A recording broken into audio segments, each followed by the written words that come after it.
All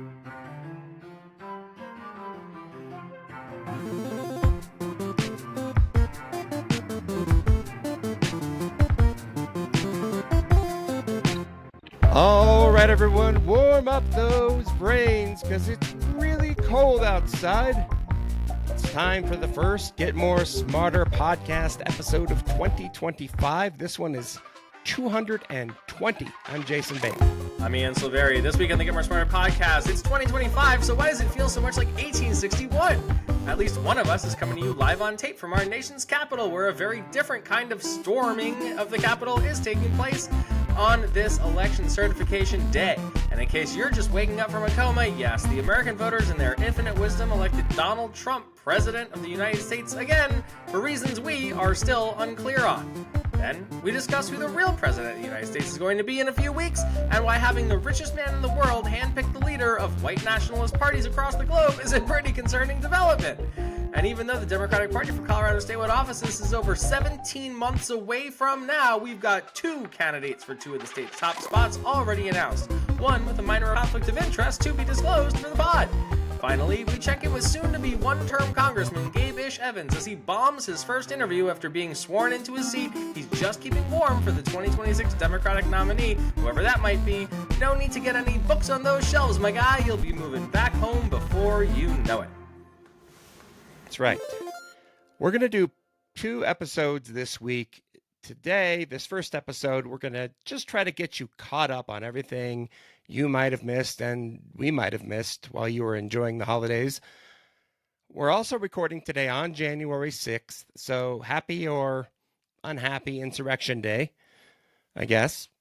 It's been 4 years since a bunch of MAGA assholes peacefully broke into the U.S. Capitol and peacefully fought with police officers while they peacefully searched for members of Congress to capture, maim, or kill and tie up with zip ties, all in the name of peacefully trying to prevent Donald Trump from being evicted from the White House. We mention this because it's important not to forget and important to remember that Democrats are not doing this today. Nope. None of us will ever understand why the fuck that wasn't just the absolute end of it. Like, even when Mitch McConnell and, like, Kevin McCarthy were like, oh, no, the monster we unleashed is trying to destroy the building we all work in. We should probably not do this again. Right. And here we fucking are, him having won the popular vote and the Electoral College and becoming president again on January 20th. I also just want to call out this headline from the New York Times, which I think is just, like, absolutely wonderful. I'm so glad that our mainstream media is doing such a good job keeping everything together. Here is a day of love, how Trump inverted the violent history of January 6th. So that's going great. It's going great. And it wasn't, New York Times had nothing to do with this, of course. They were always holding the powerful accountable through this whole episode of American history.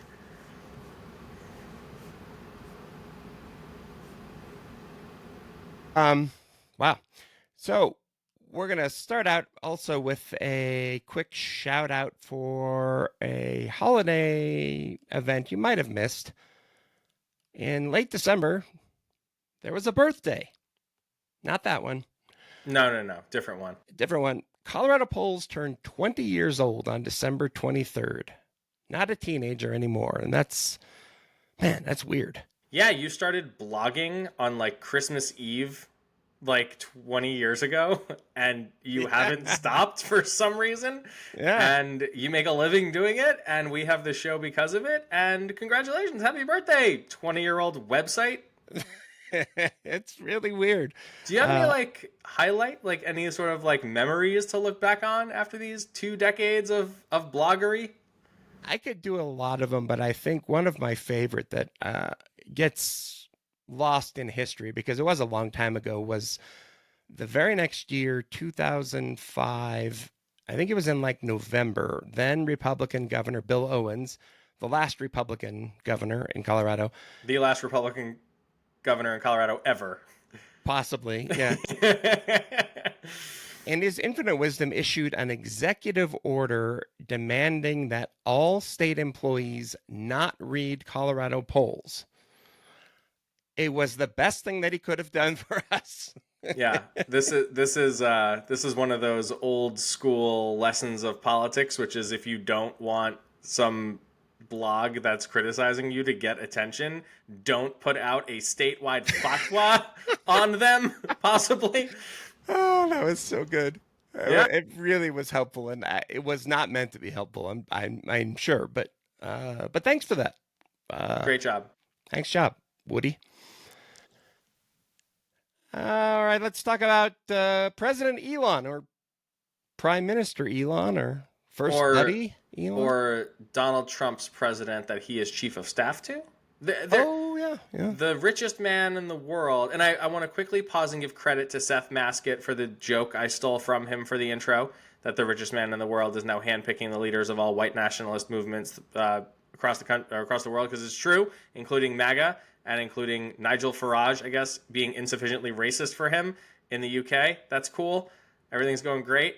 But we're talking about this because we had an episode we recorded and then spiked because, quite frankly, it became too late to publish and the holidays got in the way and all this stuff. But we were talking about the continuing resolution to fund the government, where the Speaker of the House, Mike Johnson, had a lot of trouble trying to get this routine piece of business done to keep the government open through the holidays. And Elon Musk and Vivek Ramaswamy, two guys nobody fucking voted for, decided to torpedo it and were successful for at least a minute. Well, mostly Musk, but yeah, Musk tweeted or X'd out a bunch of X'd out. Jesus. X'd out a bunch of incorrect information and a bunch of threats to Republicans that he would fund primary opponents if they didn't do what he wanted. That bill was initially scuttled. It looked like we might have a federal government shutdown right before Christmas. At the very last minute, Democrats saved the day, providing the votes for House Speaker Mike Johnson to keep the government open until, is it March? I think it's March. Yeah. So this is not over. It's just the can is kicked down the road once again. Musk has repeatedly or reportedly rented a place somewhere near Mar-a-Lago so that it can be... No, he's renting it from Donald Trump at like $12,000 a day or some right. other like total grafty bullshit insane thing. Like, he understands that Trump has a very big issue with recency bias. He only, if you're near him or around him, you're more likely to get what you want, because as soon as you leave the room, he forgets you exist. Musk is all over the place. And it's really created a new message direction that I would imagine is driving Trump kind of bonkers. Here's CNN with a little bit of that background. My question is, which came first, the chicken or the egg? Who came first, Elon Musk or Donald Trump? Who's the president-elect here, Elon Musk or Donald Trump? Well, let's look at some people who were going on Elon Musk's very own platform asking that same question, Democrats. President-elect Elon Musk and former President Donald Trump want to shut down the government. Pramila Jayapal, it's clear who's in charge. It's not Trump. Shadow President Elon Musk spent all day railing against Republican CR, succeeded in killing the bill. Bernie Sanders saying that we've spent months negotiating this bipartisan agreement. The richest man on earth, President Elon Musk, doesn't like it. Will Republicans kiss his ring? The answer is yes. Here's Congressman Dan Goldman, a Democrat from New York, on MSNBC. Congressman Dan Goldman is a Democrat in New York. He serves on the Oversight Committee, and he joins me now. And Congressman, it occurs to me that the founders, they made their mistakes. But they had one president, I think, for a reason. Like, you're sort of seeing the problem with the co-president model, which is that if the two co-presidents don't agree, it's really hard to get anything. I mean, the two co-presidents elect, I get. But I just think, like, I can't actually understand who's where on what that you could get a path forward. Well, let's clarify one thing. There does appear to be one president. It's Elon Musk, who has his own very self-interested view of everything, including the fact that he wanted to remove restrictions on U.S. companies investing in China. I wonder why. So he has his own interests related solely to his own federal contracts, his own business interests. He has no idea how government operates or how government runs, but he spent nearly $300 million to get Donald Trump elected. There are rumors that he is going to use X to buy or merge with Truth Social, which would give Donald Trump a tremendous windfall. Elon Musk has Donald Trump in a vice, and it is very clear that Elon Musk is now calling the shots. There's no way Donald Trump was not aware of what these negotiations were for weeks and weeks and weeks. Right. And for the fact that he would just drop in the debt ceiling limit at the 11th hour after they had Mike Johnson and the Republicans had reached a bipartisan deal is preposterous. But that's because of Elon Musk. So we need to face the reality. Right now, we have President Elon Musk and Donald Trump. Maybe he's vice president. I guess vice presidents don't do much, so that makes sense.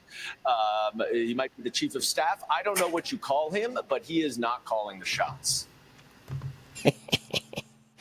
And of course, even the late night comedians are getting involved. There's just a brief clip from Seth Meyers on NBC. The Republican Party is taking orders from their new leader, President-elect Elon Musk, who is demanding that the GOP shut down the government until Donald Trump takes office in January. For more on this, it's time for a closer look. Even Israeli Prime Minister Benjamin Netanyahu is calling Musk the unofficial president of the United States. Trump is, not at all bothered by this. Okay, maybe a little bothered. Here he is in late December speaking at a Turning Point USA conference. And we will create the new Department of Government Efficiency headed by Elon Musk. And no, he's not taking the presidency. I like having smart people. They're on a new kick. Russia, Ukraine, all the different hoaxes. And the new one is President Trump has ceded the presidency to Elon Musk. No, that's not happening. But no, he's not going to be president, that I can tell you. And I'm safe, you know why? He can't be. He wasn't born in this country. But the fake news knows that. No, he's a great guy, and we want to have him. Jesus. He's mad when he changes the voice, when he's like, he can't be president. He's not gonna be president.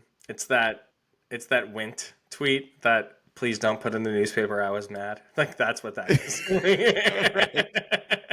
Right. Jesus. Trump may, however, need to rein in Musk a little bit because Musk is now getting into a fight with MAGA. Here's CNN. In his clash with the far right over immigration, Elon Musk is now going after the hardliners, the very heart of the MAGA base, labeling them just a few hours ago as, quote, contemptible fools who must be removed from the Republican Party root and stem. Let's go. Musk now finds himself pitted against the likes of Steve Bannon, however, Trump's former White House aide, who came out against Musk's push for H-1B visas, which allow highly skilled foreign workers into the U.S. and has long been the lifeblood of Silicon Valley.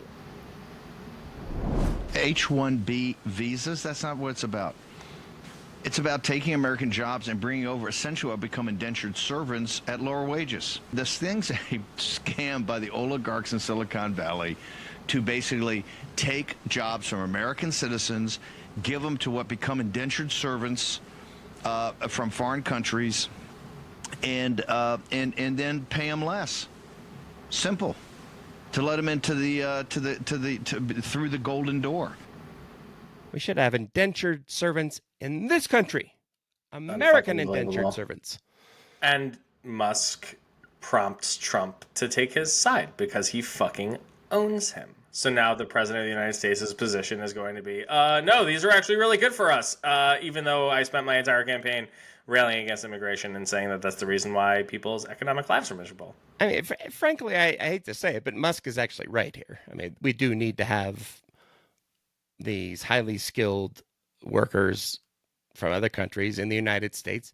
Frankly, we need to have unskilled workers from the United States. We need to have other countries. everybody. Yeah, I don't we think need all there of is them. such a thing as an unskilled worker, for the record, because if I had to fucking pick strawberries all fucking day, I couldn't do fair enough. it because my back is hurting just from sitting down.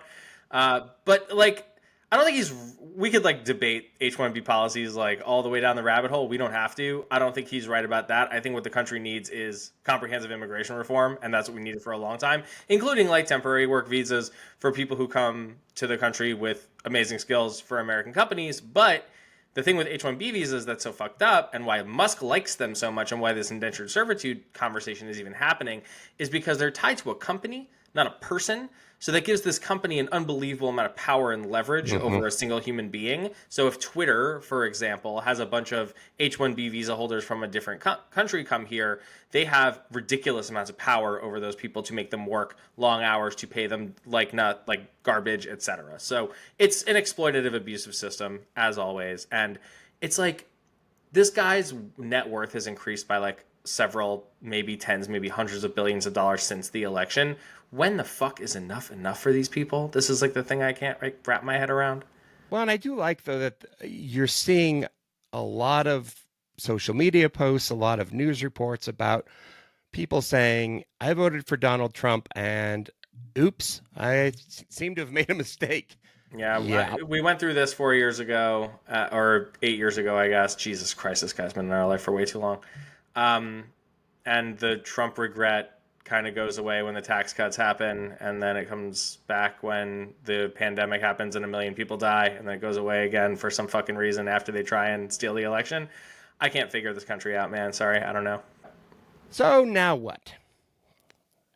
Now what is Republicans are in unified control of the federal government. Unified-ish. Fair enough. Guess.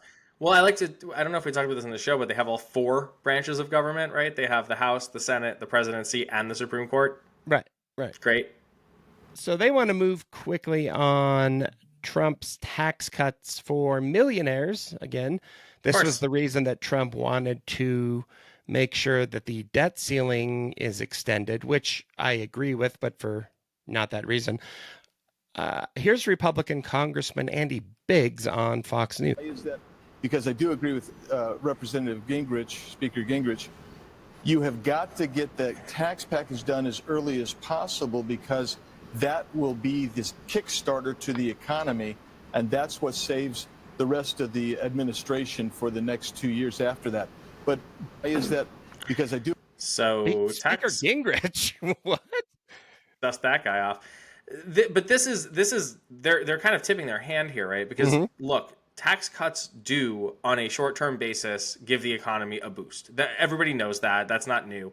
But it's a sugar high. It doesn't last long. And part of the reason why we're now $30 trillion and counting in debt as a country is because these guys cut taxes for millionaires and billionaires the last go around and never fucking paid for it by either cutting spending or finding additional sources of revenue. And these cuts are not going to be, the average person is not going to see much of anything from these cuts. Nope, of course not. But because of the vibe and because of the communications apparatus that the right wing has in this country, they will be tricked into thinking that it helps their daily lives, just like they were last time.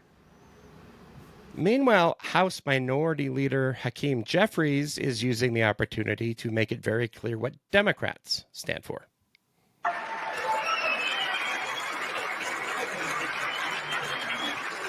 Our position is that it is not acceptable to cut Social Security, cut Medicare, cut Medicaid, cut veterans' benefits, or cut nutritional assistance from children and families in order to pay for massive tax breaks for billionaires and wealthy corporations. House Democrats.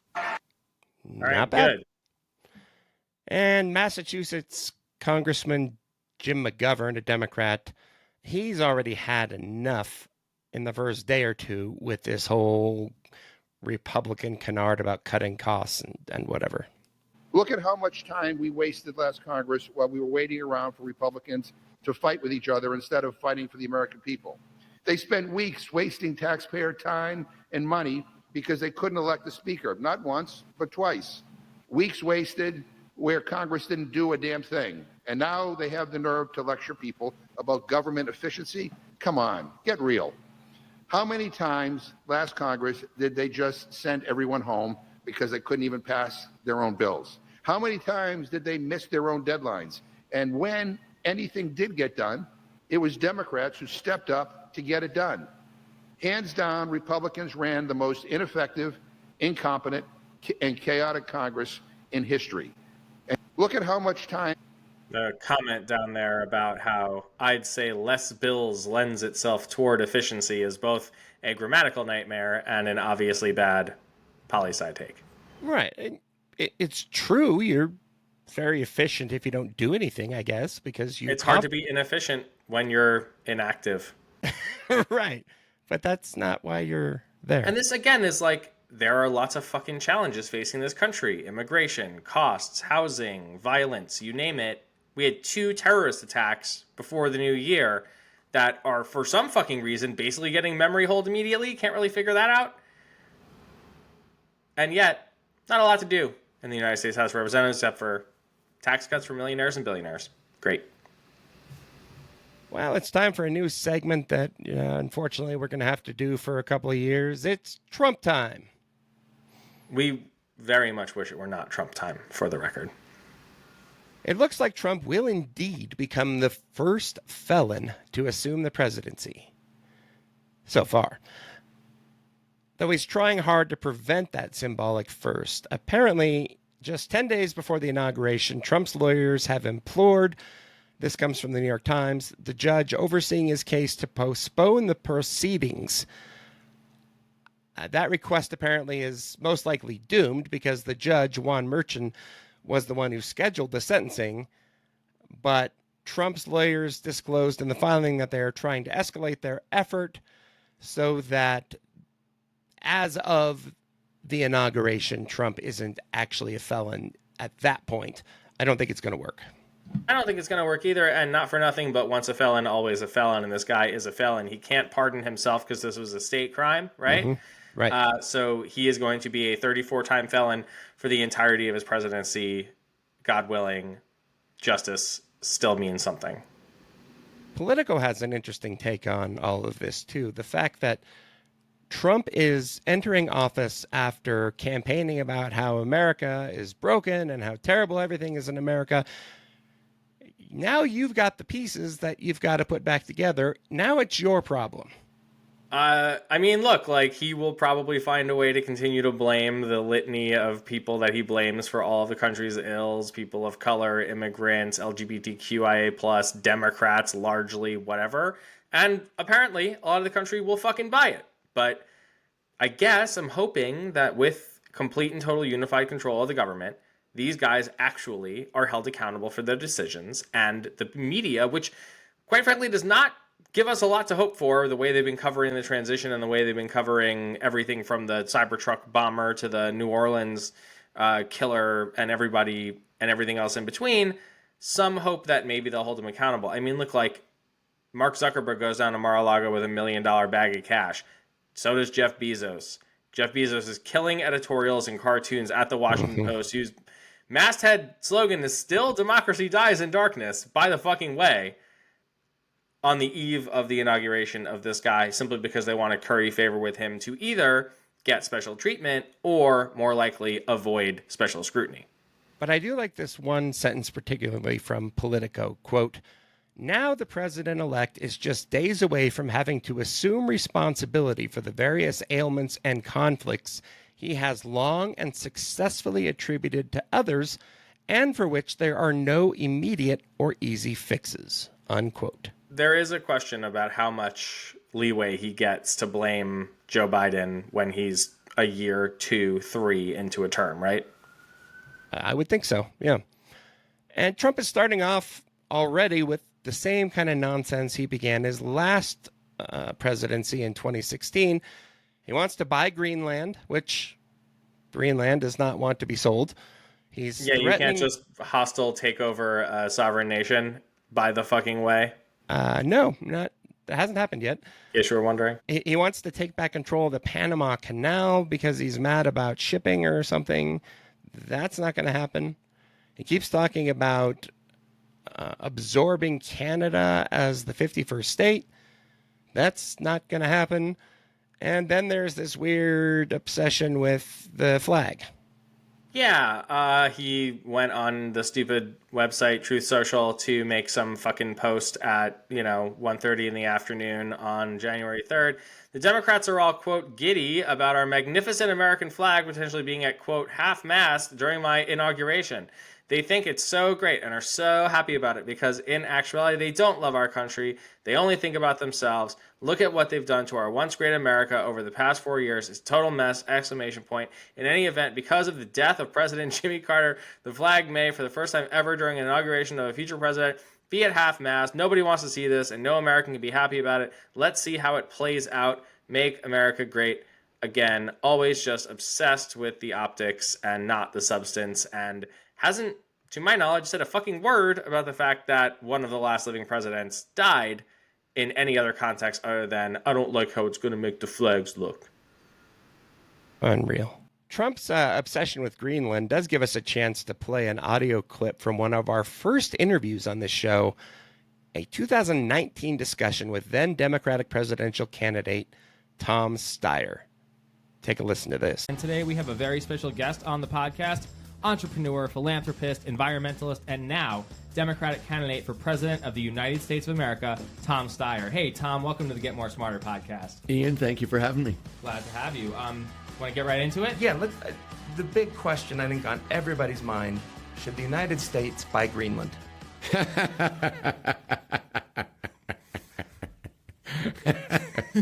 Okay, you got me, Jason. That was a fantastic build-up. He was right then, and he's right now. Yeah. Good old Tom Steyer. That was fun. That was a nice that was early Get More Smarter. Man, we sound different. Like that. It's crazy. Yeah, definitely. Well, we're off in Colorado on the 2026 election. The first poll for governor for 2026 came out in late December. Now we have the first official candidate. Attorney General Phil Weiser announced his intentions to run on January 2nd. We'll talk about the poll first, and then we'll work our way through the likely candidates. And we'll also include an important disclaimer. You want to disclaim now or yeah, we can later? Disclaim right now. So important disclaimer, I'm working with the Phil Weiser for Governor campaign, and I'm very excited to do that. So all that amazing launch activity you saw on January 2nd, your boy had a little bit to do with that, and I'm really excited for Phil's candidacy. Obviously, whenever we have conflicts of interest on the show, we disclose them. I don't think this is a conflict of interest as much as it's a necessary disclaimer that I am fully biased in the governor's race now, having chosen a candidate to work for. So my Phil fandom should surprise absolutely nobody going forward if it ever surprised them to begin with. But we will make an effort, as Ian said, on our show to separate that whenever it comes up. Yep, that's right. So let's talk about the poll that came out from Healthier Colorado that looked at the race for governor. There were some interesting findings and some things that surprised me. Now, this was a poll only of Democrats and unaffiliated voters because the next governor of Colorado will, for all intents and purposes, be decided in a Democratic primary. That's right. And is not going to win a statewide race in Colorado. It's not going to happen. That is the very, very 99.9% of universe's likelihood. And this survey was fielded from December 4th to 9th by Magellan Strategies, a Republican polling firm, but a good one by all measure in Colorado, who knows what they're doing. One of my very first podcast appearances ever was actually on a show that David Flaherty used to run back in the day. I wonder if they still do that. Plus or minus 4 points margin of error here, 630 registered voters, 62% of those Democrats, 38% unaffiliated, all of whom said they were at least somewhat likely to vote. 71% said they were extremely likely, even though the 2026 election is a ways away. First, they did a favorability battery where they tested 4 candidates, Jenna Griswold, Joe Neguse, Ken Salazar, and your boy Phil Weiser. Found favorable and unfavorable ratings for all of them. This table here that you see on the video version is ranked by favorables, with Jenna Griswold at 44, Joe Neguse at 40, Ken Salazar at 40, and Phil Weiser at 32. Then comes the unfavorability ranking, which has Griswold at 18, the highest of the bunch. Salazar at 17 behind her. Neguse and Weiser both with 11. And another column with heard of, no opinion, and never heard of. Heard of, no opinion, Ken Salazar leads that with 23%, followed by Phil Weiser with 20%, Jenna Griswold with 15%, Joe Neguse with 12%, and never even heard of him. Phil Weiser and Joe Neguse are tied at the top spot for 37% there, 23% for Jenna Griswold, and then 20% for Ken Salazar. But let's get to the interesting thing. The vote question: if the Democratic primary election for governor were being held today, would you vote for Jenna Griswold, Joe Neguse, Ken Salazar, or Phil Weiser? And methodology nerds out there in the world will rest assured knowing that this survey was randomized, so the order of candidates did not bias the responses. 20% said Joe Neguse, 16% said Jenna Griswold, 11% said Ken Salazar, 8% said Phil Weiser, 8% said another candidate, and 37% said undecided. You can see on the video version that definitely probably leans here. Do you think this is an accurate read of the electorate 2 years, 17-ish months away from a primary election, Jason? This makes sense to me for the most part. Joe Neguse has risen to the number 4 in House leadership. He's been one of the impeachment managers in the first Trump trial. He's been around for a while. I think the fact that people know his name and recognize him to a degree helps him quite a bit. Jenna Griswold has been on MSNBC a lot for talking about various election-related issues, so that name ID makes some sense to me. I'm a little surprised that Salazar is at 11%, given that he hasn't run an election in Colorado since 2004. And I'm also a little surprised that Weiser is not as well known as I might have thought, although that is sort of a traditional problem for candidates, people who are attorney general or state treasurer or that kind of thing. Well, so I asked Phil about this just to get his reaction. Why do you think your name ID was where it was and your faves and unfaves? And he goes, when I started running for attorney general, the first poll we got back, my name ID was at 2%. Turns out that didn't matter that much back then. It's not going to matter this time as well. And I think that's a perfectly fine answer. That's a good point, because when he ran for attorney general in 2018, yeah. He was not coming from another office, another run. People did not know who he was. So it does take a while to raise that kind of name ID. And not for nothing, announcing for governor is a pretty good way to get a bunch of people to find out who you are. And he went and did a blitz of interviews and all this kind of stuff. And everybody else will too. So having an early start is good. You'd rather be the person with more votes than less votes, of course, or fewer votes, I guess I should say. But at the end of the day, I think this is a jump ball, wide open contest, a lot of game left to play. And there's only one candidate out of the 4 who's even announced yet. And not for nothing, the other rumor that we've all heard a couple dozen times is Jason Crow is also considering getting into this race, another friend of the pod, and he has not yet announced or even been tested in this poll. So who knows if he takes votes from one of the other members and where they go. So I'd say that this is for dorks like us, this is pretty good red meat to get conversations going. We love fucking polls no matter when they happen, even if they're early.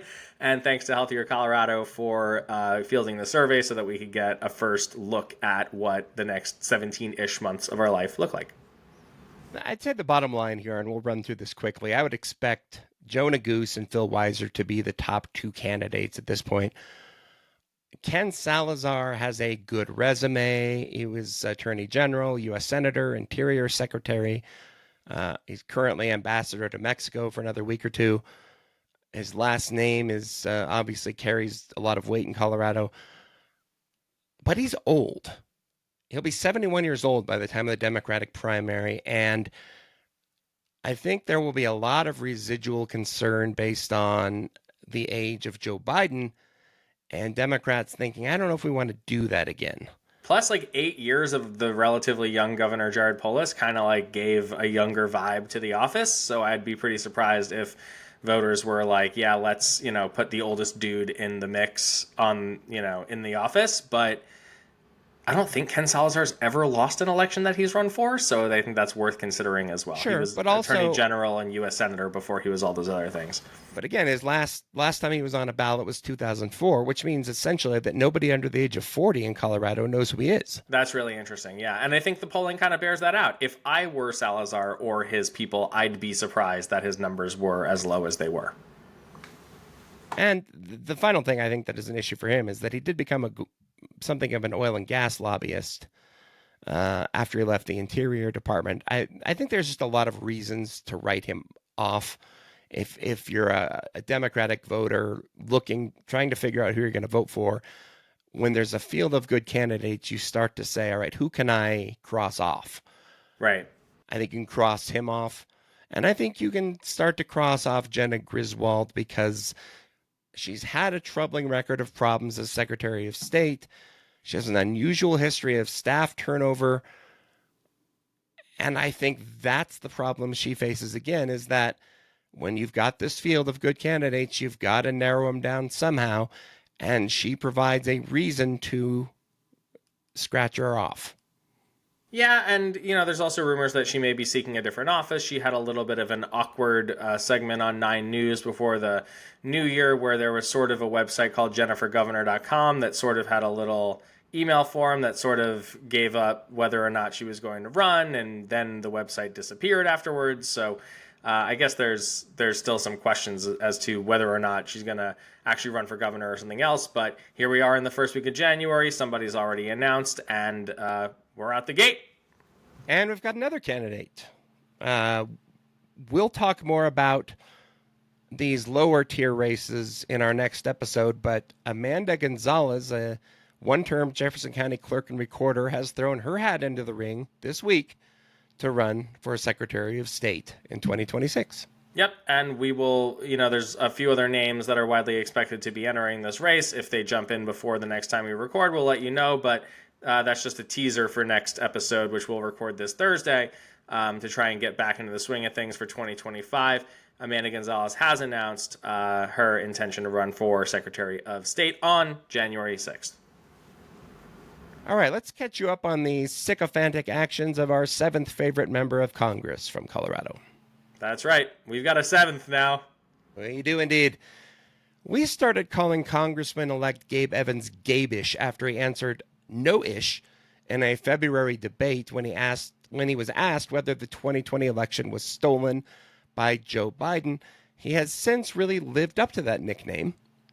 In a December interview with Jewish Insider, Gabe-ish took just about every position imaginable on the question of continued funding for Ukraine in its war against Russia. Let's go through these real quick.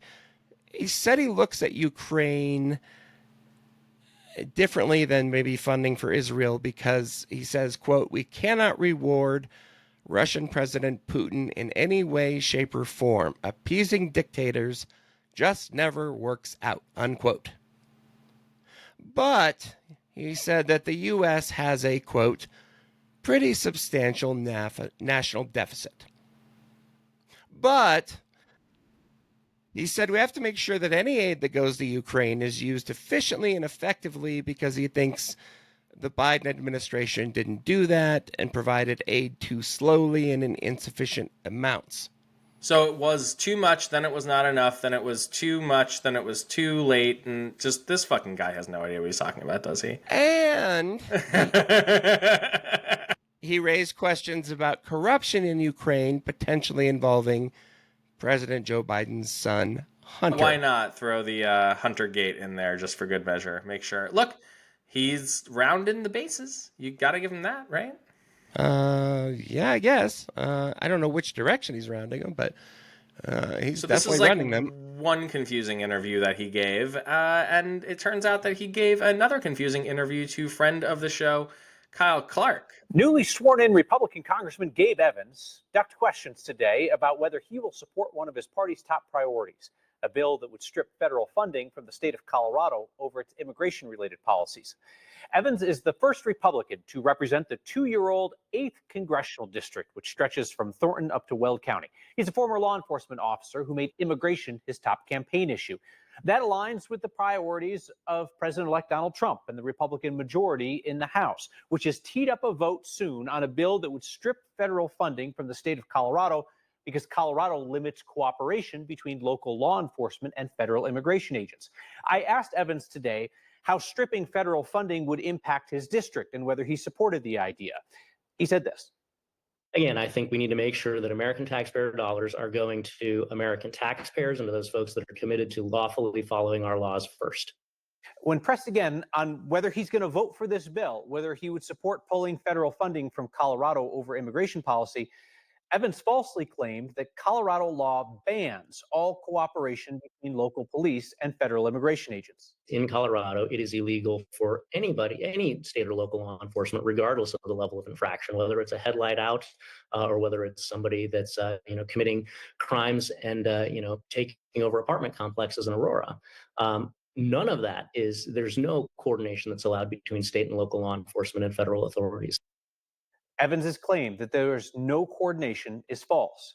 Colorado law does block local law enforcement from detaining or holding somebody just because of their immigration status, but cooperation between the locals and the feds does happen. Evans referenced Venezuelan gang members in Aurora. Some of them are in federal custody after they were arrested by local law enforcement exactly because of the cooperation that happens in Colorado. Just don't fucking lie, man. And if you don't know, don't make shit up. Are you dumb or are you lying is now the operative question here.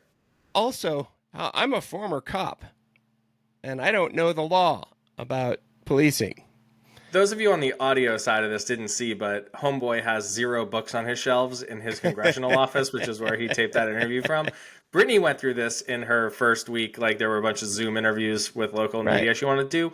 Just get a curtain, set up a window, camera. put a camera somewhere else, man. You don't have to sit in front of the empty bookshelves. That's a choice.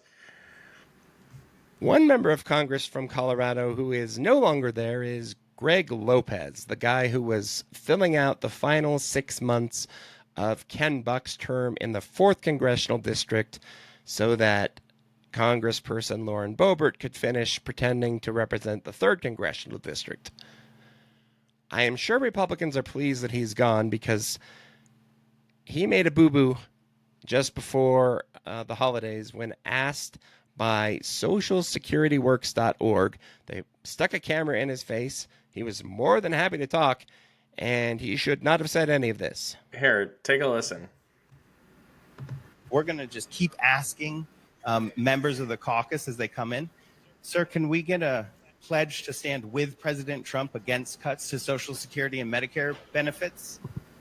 I think, you know what, when we look to reduce our national debt, I think these should be on the table. Okay. So I am a strong advocate of discussing this and reevaluating it. And I do believe at the end of the day, there will be some cuts. There are cuts to Social Security and Medicare. Yes. And that's on the table in the Doge caucus right now. Well, we're about to find out. Okay. Thank you so much. So there you have a member of the Doge committee, the Doge caucus, fully supporting cuts to Social Security and Medicare, ignoring the president. Sir. Hi, I have a camera and a microphone. You want to talk? Sure.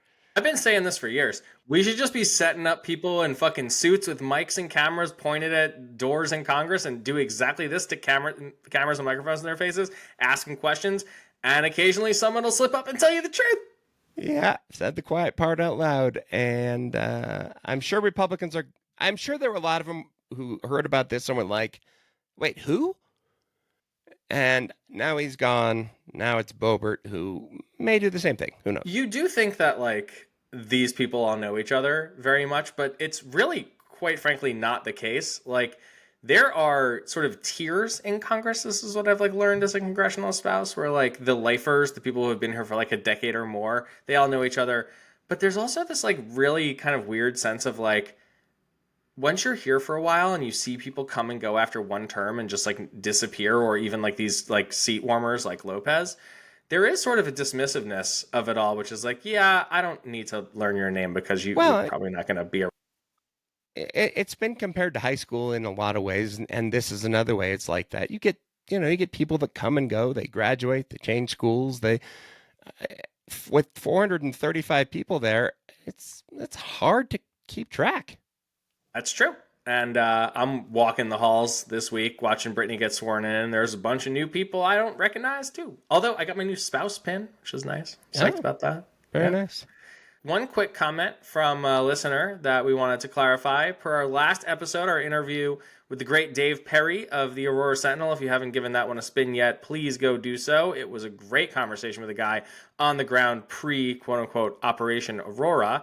We got this note from Ventura, California. Hey, great show about Aurora. Just wanted to make a quick correction. The Gaylord Rockies is within Aurora city limits, Aurora proper. So, my bad. Thank you for the correction. Yeah, over text. Just barely, I think it is. And if you want to send us a correction or a question or a comment, go ahead. Send us a DM on Blue Sky. Email us, ian@getmoresmarter.com or jason@getmoresmarter.com, or click that little button in your podcast app that says send us a message. We read them all. That's where we got this one from. We got a good question from Dave P. in Denver, but because we weren't able to finish up an episode before the holidays, it's kind of old now, and so I don't think it makes sense for us to talk about it, but thank you for the question, and please keep them coming. Let's do a couple of quick hits, and then we'll roll out of here. Tip of the hat to friend of the show, Charles Ashby. The longtime political reporter at the Grand Junction Daily Sentinel is taking a well-earned retirement after 45 years. We fully expect him to be drinking and golfing, likely lots of that at the same time, and well done. Thanks for keeping us all informed, and most importantly, at least from my perspective, thanks for being nice to a weird kid from New Jersey like 15 years ago when I walked up to you at the press table and asked you a question and you weren't immediately hostile or dismissive. I'll never forget that. Charles is just a great reporter who covered things the way they were, didn't try to put his own spin on them. He was an old school ink-stained wretch kind of reporter that Colorado's going to miss. Hopefully we'll get him on to do an exit interview at some point here. And his level of give-a-fuckitude evaporated in the last couple of years there, which we certainly appreciated as readers and listeners. Yes, it did. Congratulations to Tim Gill, one of 19 recipients of the Presidential Medal of Freedom, the nation's highest civilian honor. Gill is the millionaire founder of Quark Express, who since turned his attention to philanthropy and LGBTQ rights. Walking past Bono and Hillary Clinton. That's so cool. The Presidential Medal of Freedom is awarded to Tim Gill, a leading philanthropist and civil rights leader. Tim Gill advances the cause of equality for the LGBTQ community in America and the world. A visionary entrepreneur, he has helped lead the fight against HIV/AIDS, laid the groundwork for marriage equality, and so much more. His strong character, unwavering resolve, and indisputable effectiveness in fighting for love and equality for all make him a key figure in our nation's story of freedom.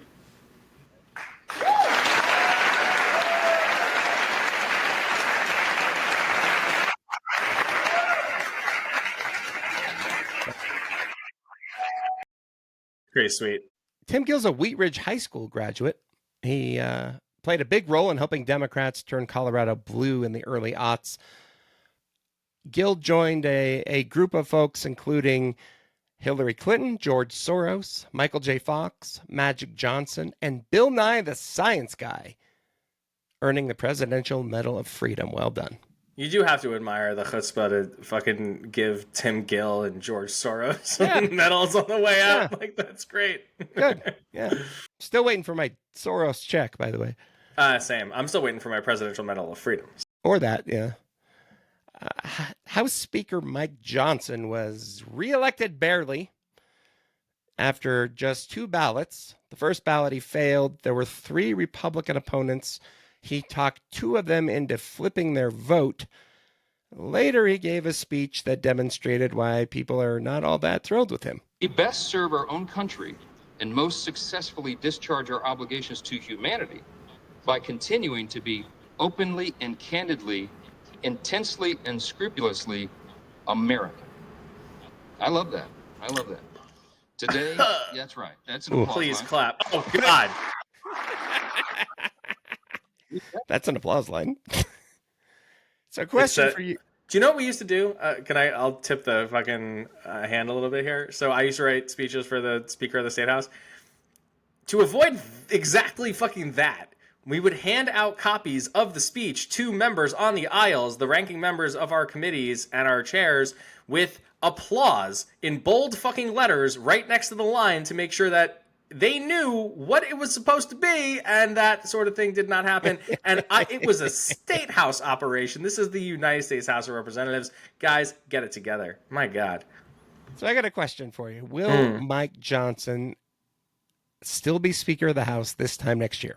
Yeah, I think. I mean, like, barring any kind of, like, catastrophe and, like, look, we're in a very weird situation where Republicans control everything, but the House majority is so slim, and it's going to be slimmer for a little while because of Matt Gaetz's resignation and some of these special elections for cabinet appointments and this sort of thing. So I say probably he's kind of the bridge between the normies and the lunatics, and surviving this challenge for no fucking reason from like Chip Roy, who just does this because he wants attention or something, indicates to me that he's probably got the caucus locked up. But who knows when Elon and Trump start fighting with each other, when the Doge thing either happens or it doesn't, when they actually start trying to cut Medicare, Medicaid, Social Security, which they're going to have to do if they're serious about more tax cuts and reducing the deficit, which I'm not convinced they are. But I'd say he probably still is, and then loses the gavel to Democrats in 2026 and Hakeem Jeffries becomes Speaker. I mean, what do you think? No, he's not going to make it. Really? I don't think so. I think. Oh man, that would fucking suck. I think because the majority is so slim and he can afford to piss off so few people. Once we get through to, middle of the summer and the Congress still isn't doing anything, I think people are going to be emboldened like a Marjorie Taylor Greene to make a call. And as you heard in that speech, people support him, but they don't like him really. And I don't think they're going to need much of a reason to oppose him if someone else who is a plausible candidate can come forward. You do happen to be the better of the two prognosticators of the podcast, so I would take your side if there were odds on this bet. Rest in peace, Jimmy Carter, one of the last oldest living. I think he was the oldest living president. Oh yeah, he was 100 years old at time of passing. That's right. Yeah, he passed away. I should know the date. Right before the new year. Right before the new year. Yeah, and got a lot of well-deserved praise and reflection on his career, particularly after he was president, winning the Nobel Peace Prize. Some Republicans were less happy about this, including Republican State Rep Matt Soper. He wrote, quote, "Opened a bottle of champagne tonight. The world is rid of a despot. Thank God he finally called Carter home. The worst president in the history of the U.S. We are still recovering. He destroyed the U.S. in such a way that even the fourth generation is still suffering," unquote. Leading to this amazing headline and this amazing segment from friend of the pod, Kyle Clark. A Republican state rep from the Western Slope is apologizing for saying he was celebrating the death of former President Jimmy Carter with champagne.